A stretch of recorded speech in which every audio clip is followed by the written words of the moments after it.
remote learning, which is brand new. And then all of a sudden I realized I basically became a substitute teacher very quickly. And I'm teaching about rhombuses and trapezoids and quadrilaterals.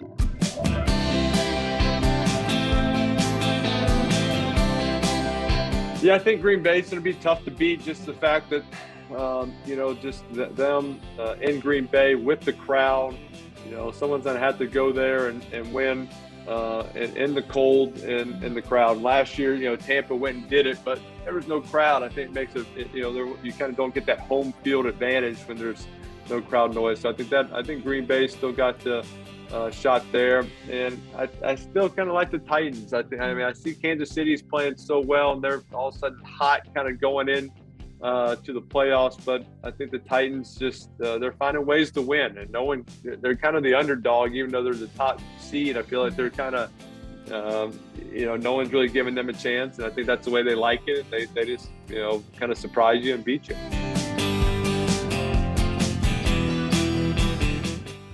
That's a tough question, Obviously, you're kind of hearing some of the stories and kind of hearing both sides of the equation, but I think you just, owners, players, dealing with the drama and the fact that you never know if he's just, going to have one of those episodes and kind of, goes haywire.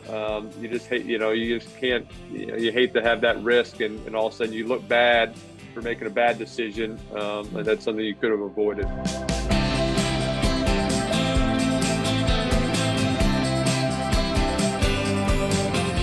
I think so. I think they're playing too good of football, and I think they love it, and they love the preparation part of it. So I think they'll keep coming back.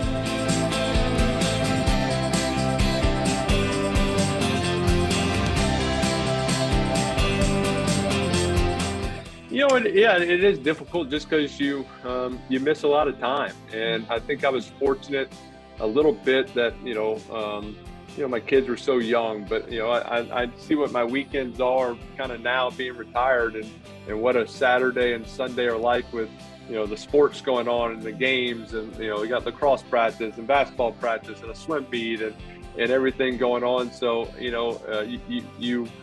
I kind of, knew I missed a lot, playing, but you kind of realize now how much you missed, how much went into those weekends, and all of a sudden you take one parent out of the mix. It was a lot on my wife's plate. So, you kind of tried to make it up in the off season, but it's just, it's hard. You are away a lot. Your mind and your focus is so much, even when you're home, it's still kind of, I got preparation to do. What about this play? I got to, get this ready for the game. So you can be, just trying to kind of be in the moment as much as possible.